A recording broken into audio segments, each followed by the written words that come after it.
Bonjour à tous, je viens aujourd'hui, en ce mardi, vous faire la présentation d'un tarot que je trouve particulièrement joli. Donc aujourd'hui ça a été une journée impression de papier, de dessin pour mes futures peintures et la journée d'achat des tarots. Donc voilà mes passions ainsi que la lecture. Et donc j'ai craqué sur ce magnifique tarot. Alors, qui est de Christian Albert Laborde, avec la contribution de Christine Lalonde, ou Lalongue. Gaël Darras, directeur artistique. Marie-Vonne Cavero, colorisation. Je regarde parce que j'ai pas de très bons yeux. Lumière du sacré, 78 cartes et un livre. Aux éditions Trajectoire. J'aime beaucoup la boîte. Ah, il y a un petit défaut là. Alors, on va lire ce qu'il y a au dos. Fruit d'une collaboration réussie entre une chercheuse, un artiste plasticien et une artiste peintre. Le coffret que vous tenez entre les mains est à plus d'un titre exceptionnel.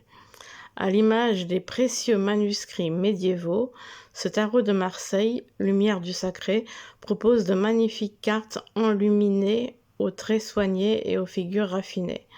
Son texte savamment documenté sur une tradition séculaire, aux évocations ésotériques multiples, prouve que le tarot de Marseille n'a pas fini de livrer tous ses secrets. Ce tarot a la dimension sacrée et poétique et le médium idéal pour réenchanter sa vie et parvenir à la réalisation de tous ses potentiels. Donc voilà les cartes, quelques exemples. Et il nous montre un peu comment est fait le livret, livre d'interprétation de chaque arcade et méthode de tirage. Il est au prix de 34 € et aux éditions Trajectoire, comme je vous le disais. Donc il s'ouvre comme ceci. Le fond est comme ça, un peu cuivré à la lumière, mais en fait, il est plutôt rouge. En vrai, je dirais qu'il est plutôt rouge. Rouge clair. Donc, le bouquin, et je vais pas spoiler,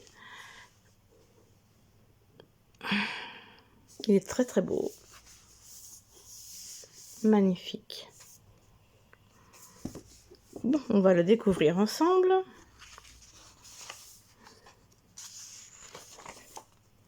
La présentation des cartes, le tarot de Marseille. On a un préface, une introduction, les arcades majeures,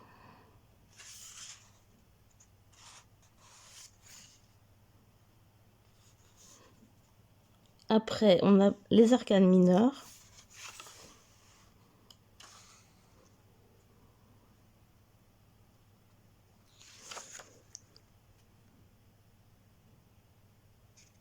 ouais, il y a apparemment 3 catégories dans les majeurs et dans les mineurs, il y a 1, 2, 3, 4 catégories. Une conclusion derrière les images à propos de l'illustrateur et autrice, ouvrage cité ou recommandé. Donc là, nous avons un préface, une introduction, un peu d'histoire, l'univers symbolique du tarot, les différents niveaux de lecture, comment utiliser le tarot, quelques tirages, le tirage à une carte, 2 cartes, 3 cartes, tirage à 4 cartes, à 5 cartes et le double tirage. En guise de conclusion provisoire. Le papier est magnifique. Donc là, nous avons la présentation des arcades majeures, le cycle des apprentissages du battleur au chariot.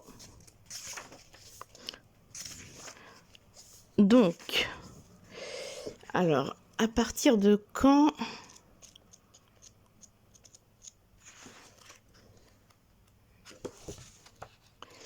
Je regarde le sommaire.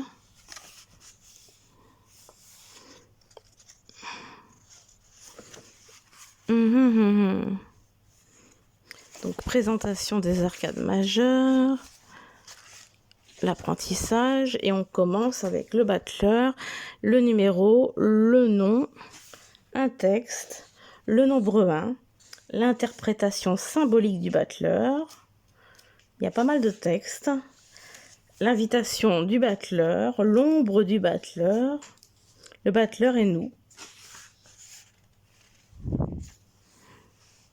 Donc nous avons dans un tirage le sens général, plan personnel, plan spirituel.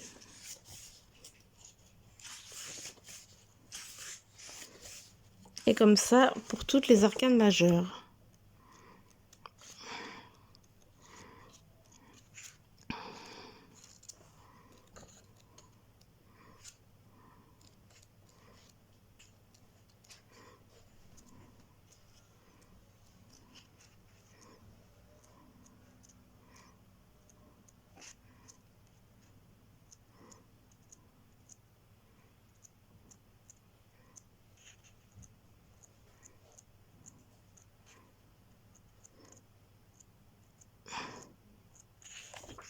Et voilà. Ensuite, nous avons les arcades mineures, comment les interpréter, les couleurs et les 4 éléments, interprétation symbolique. On commence avec le bâton, on a toute une explication qui est très très longue. Le bâton dans un tirage, exercer sa maîtrise. Et on a beaucoup de choses intéressantes à lire.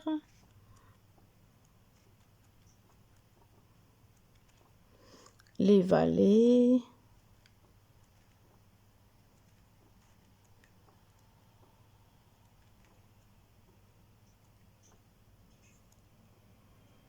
Les 8. Le 3, le 4, le 5 de coupe. En fait, il y a moins de...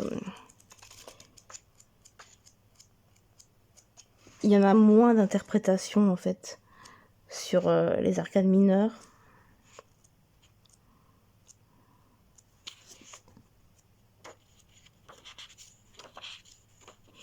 Là, nous avons bâton, le feu, le bâton dans un tirage, la coupe, l'eau, la coupe dans un tirage, l'épée, l'air, l'épée dans un tirage, les deniers, denier dans un tirage. Après, les 4 figures de cour ou honneur.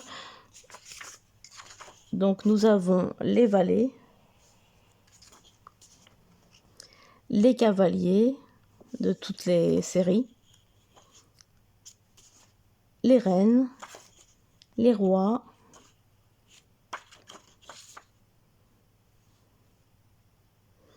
après nous avons les arcanes, l'as, le 1, le 2, jusqu'au 10.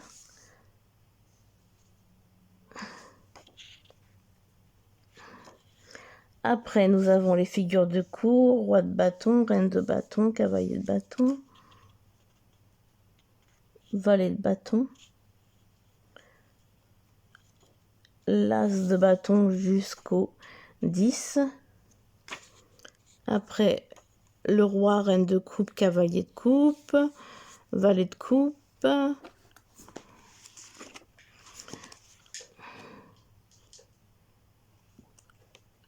de 1 à 10 les coupes,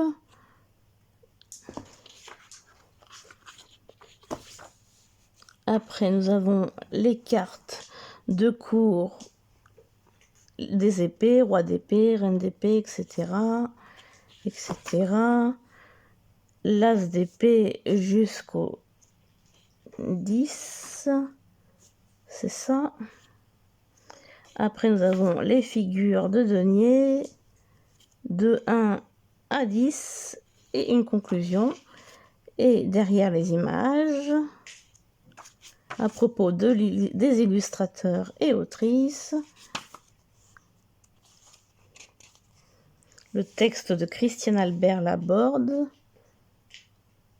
rubrique L'Arcade et nous, Christine Lalonde, ouvrage cité ou recommandé, il y a différentes choses. Il y en a énormément. Et voilà.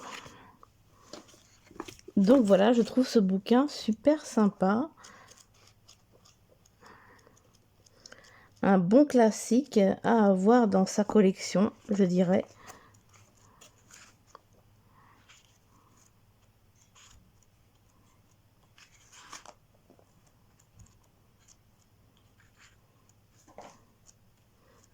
Je regarde à nouveau la présentation qui m'a l'air un peu plus différente de ce qu'on peut voir d'habitude.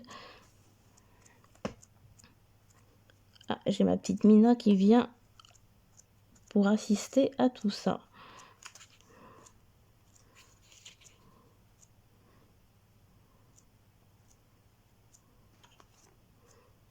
Ouais, il nous parle de tous les...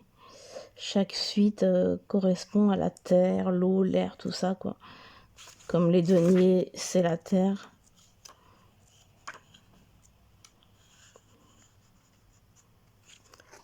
Il nous parle des vallées avant.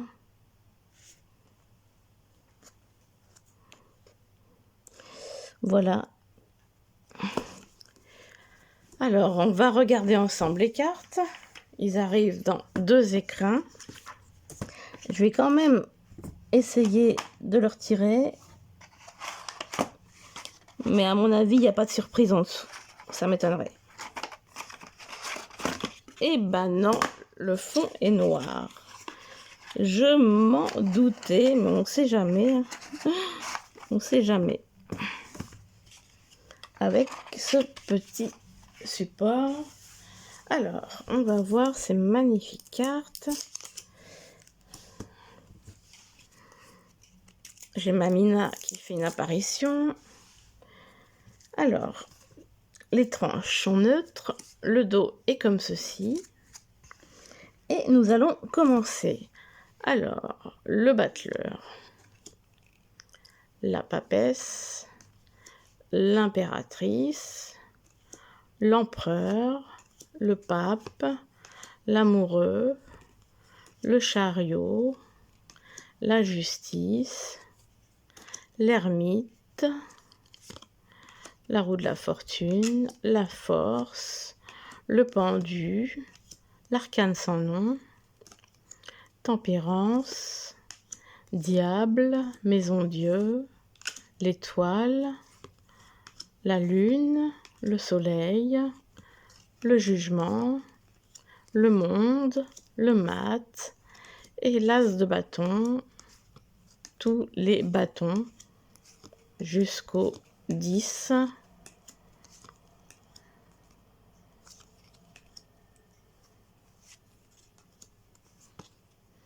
Ensuite, le valet de bâton, le cavalier de bâton, la reine de bâton et le roi de bâton. Après, nous passons aux coupes.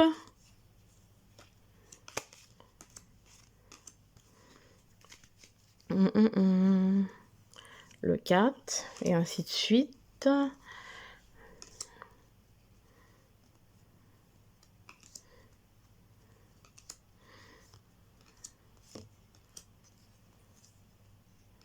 Ensuite, nous avons les cartes de cour des coupes. Ensuite, nous passons aux épées de 1 à 10.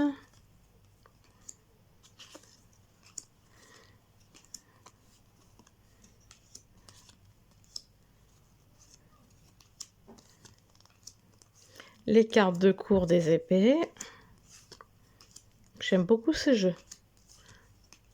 Les deniers, en commençant par l'as, bien sûr. Ainsi de suite. Le 2, le 3. Ainsi de suite.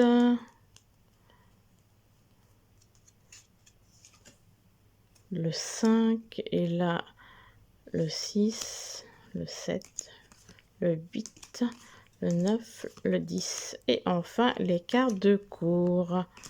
Et voilà, on va mélanger ce gros paquet et tirer une carte.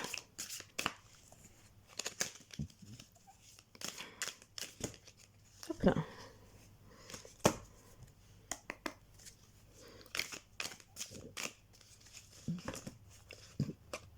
Laquelle veut venir? Celle-là. Hop là.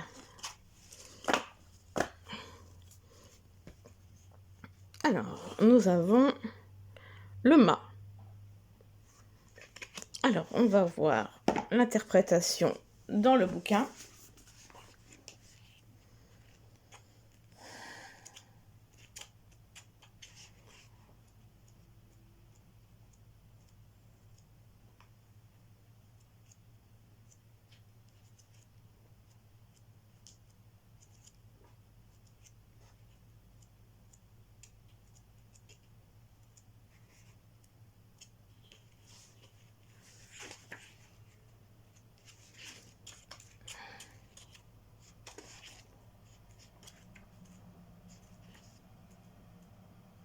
J'ai un peu de mal à le trouver. Il est à la fin normalement. Mais il y a tellement à lire, tellement à passer dans ce bouquin. C'est incroyable.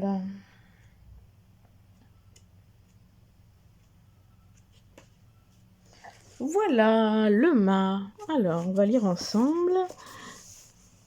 Le mât est certainement l'arcane le plus énigmatique du tarot. C'est le seul à ne pas être numéroté. Il soulève la question de savoir où le situer dans la série des arcanes qui vont du battleur au monde. Au début et à la fin, certains tarots tentent de résoudre la difficulté en attribuant au mât le chiffre arabe du 0. Mais 0 n'est pas de valeur en soi. Le fait que les maîtres quartiers à l'origine du tarot ne l'aient pas attribué au mât signifie qu'ils ont délibérément choisi de lui donner un statut particulier, inclassable, comme une sorte de joker à l'image de l'excuse, qu'il l'a remplacé dans le jeu de société appelé Tarot Nouveau. L'étymologie du nom mât possède sa part de mystère.